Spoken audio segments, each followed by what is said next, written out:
Selamat pagi Bapak Ibu semuanya. Perkenalkan nama saya Ketut Manis Santi Purnami. Pada kesempatan kali ini saya akan menjelaskan tentang filsafat pendidikan klasik dan pendidikan vokasi. Di mana filsafat pendidikan klasik dan pendidikan vokasi itu merupakan sesuatu hal yang dapat menjembatani kebijaksanaan kuno dengan kebutuhan industri modern. Fondasi dari filsafat pendidikan klasik adalah filsafat pendidikan klasik yang berakar pada pemikiran para filsuf seperti Plato, Aristoteles.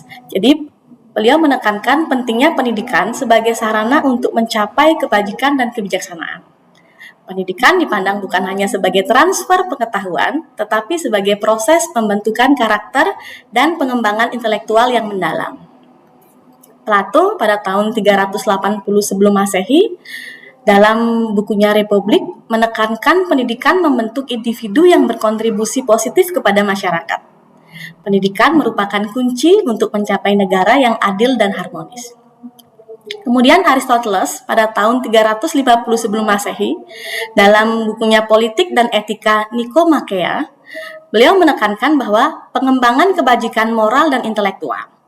Pendidikan harus mengembangkan potensi manusia secara menyeluruh. Yang terakhir adalah pembelajaran seumur hidup. Filsafat klasik menekankan pembelajaran berkelanjutan sebagai bagian integral dari kehidupan manusia yang bermakna dan produktif. Relevansi filsafat klasik untuk pendidikan vokasi. Filsafat pendidikan klasik dapat diinterpretasikan sebagai upaya untuk mengembangkan keterampilan teknis, tetapi juga membentuk karakter dan etika kerja yang kuat. Pendidikan vokasi yang efektif harus melampaui sekadar pelatihan teknis dan mencakup pengembangan holistik individu. Ada dua dimensi dalam relevansi filsafat klasik untuk pendidikan vokasi adalah yang pertama dimensi teknis. Di antaranya adalah keterampilan praktis yang relevan dengan industri, yang kedua profesional yang terukur, yang ketiga kesiapan memasuki dunia kerja. Sementara dimensi karakter mencakup integritas dan tanggung jawab sosial, etika kerja yang kuat, serta pengembangan moral dan intelektual. Lanjut, saya akan menyampaikan tentang keseimbangan antara teori dan praktek. Salah satu tantangan utama dalam penerapan filsafat pendidikan klasik pada pendidikan vokasi adalah menemukan keseimbangan antara teori dan praktik. Pendidikan vokasi cenderung menekankan aspek praktis dan teknis. Sementara filsafat pendidikan klasik menekankan pengembangan intelektual dan moral. Menurut Aristoteles, pendidikan harus mencakup pengembangan kebajikan moral dan intelektual yang dapat dicapai melalui pembelajaran yang seimbang antara teori dan praktek. Untuk teori, pemahaman konseptual dan pengetahuan fundamental itu tentu harus dikuasai. Yang kedua, integrasi, menghubungkan pengetahuan dengan aplikasi praktis. Untuk praktiknya, penerapan keterampilan dalam situasi nyata. Jadi, apa yang dipelajari saat anak-anak itu di sekolah pada praktiknya, pada keterampilannya, kemudian teori itu akan dipraktikkan dalam situasi yang nyata. Kita mengarah pada pembelajaran pengalaman dan konteks sosial. Menurut penelitian oleh Lev and Wenger pada tahun 1991, pembelajaran yang efektif dapat terjadi dalam konteks sosial dan budaya yang mendukung, di mana peserta didik dapat mengembangkan keterampilan teknis sambil membangun identitas profesional dan etika kerja. Pendidikan vokasi harus dapat menciptakan lingkungan belajar yang mendukung pengembangan karakter individu. Di samping keterampilan teknis tentu harus dikuasai oleh semuanya. Pembelajaran tidak terjadi dalam vakum, tetapi dalam komunitas praktik yang nyata, di mana peserta didik dapat berinteraksi dengan praktisi yang sudah berpengalaman. Ada 4 yang dapat dipelajari oleh peserta didik untuk pengalaman pembelajaran. Yang pertama, pengalaman konkret. Jadi di sini yang dimaksud adalah keterlibatan langsung dalam tugas praktis. Jadi setiap individu terlibat langsung dalam tugas-tugas praktis. Dan yang tidak kalah penting adalah refleksi, jadi pemikiran kritis tentang pengalaman-pengalaman.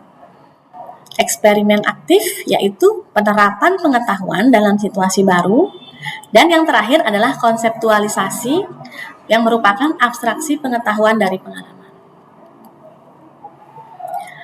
Model pembelajaran Kolb dan aplikasinya.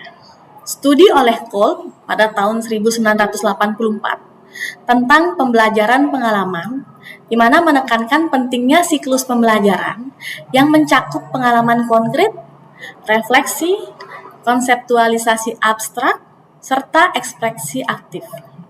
Pendekatan ini dapat diterapkan dalam pendidikan vokasi untuk dapat memastikan bahwa peserta didik tidak hanya menguasai keterampilan teknis saja, namun juga mampu menerapkan pengetahuan teoritis dalam situasi praktis. Model Kolb menyediakan kerangka kerja yang komprehensif untuk dapat merancang pengalaman belajar yang bermakna dan transformatif. Ada 4 model pembelajaran Kolb serta aplikasinya. Yang pertama adalah pengalaman konkret. Jadi peserta didik melakukan tugas praktis pada saat workshop atau praktek kerja lapangan. Yang kedua, observasi reflektif.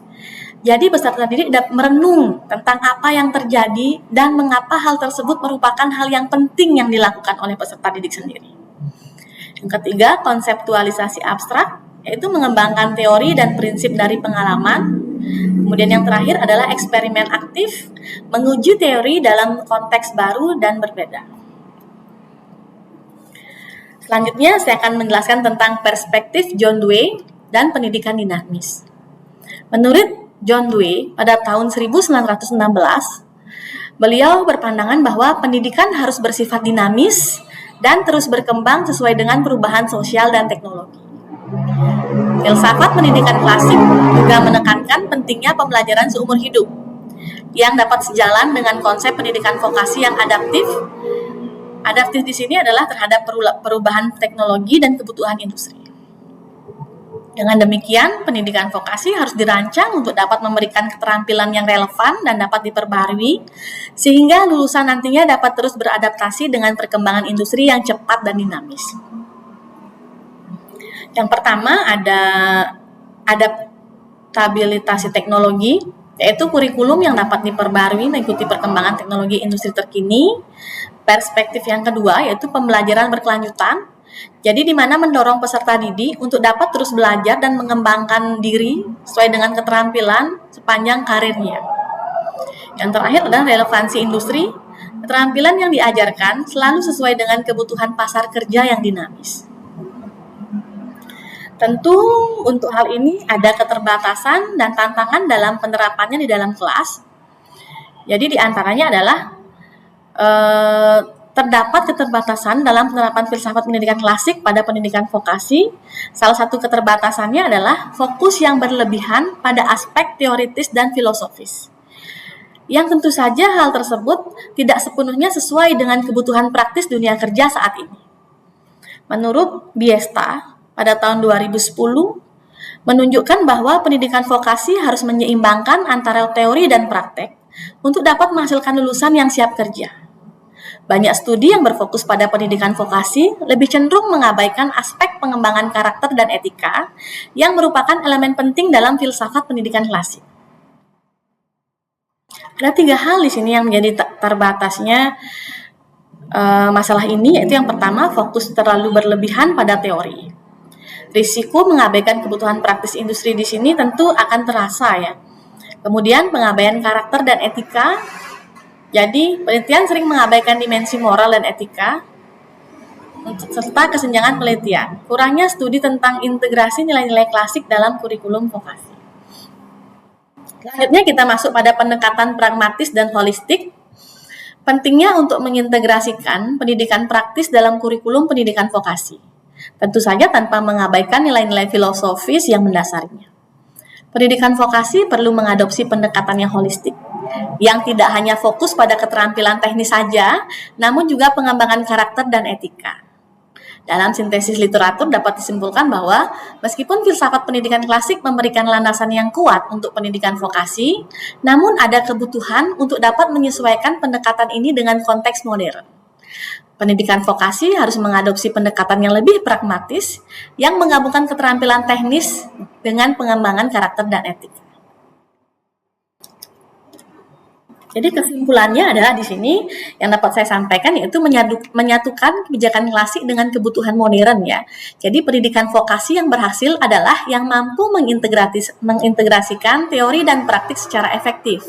Tentu saja sambil mempertahankan nilai-nilai filosofis yang klasik yang menekankan pengembangan karakter dan etika. Dengan mengadopsi pendekatan holistik yang menggabungkan keterampilan teknis dengan pengembangan moral serta intelektual, tentu saja pendidikan vokasi dapat memenuhi tuntutan industri sekaligus mempromosikan pengembangan individu yang utuh serta beretika. Penelitian lebih lanjut diperlukan untuk dapat mengeksplorasi bagaimana pendidikan vokasi nantinya dapat lebih efektif mengintegrasikan nilai-nilai filosofi klasik dalam kurikulumnya, sehingga dapat menghasilkan lulusan yang tidak hanya terampil secara teknis saja, namun juga memiliki karakter yang kuat dan etika kerja yang baik. Dengan demikian, tentu saja pendidikan vokasi dapat berfungsi sebagai sarana untuk mencapai tujuan pendidikan yang lebih holistik, sebagaimana diusulkan oleh filsafat pendidikan klasik, namun disesuaikan dengan konteks dan kebutuhan dunia modern. Terima kasih, sekian yang dapat saya sampaikan tentang filsafat pendidikan klasik yang ada kaitannya dengan pendidikan vokasi.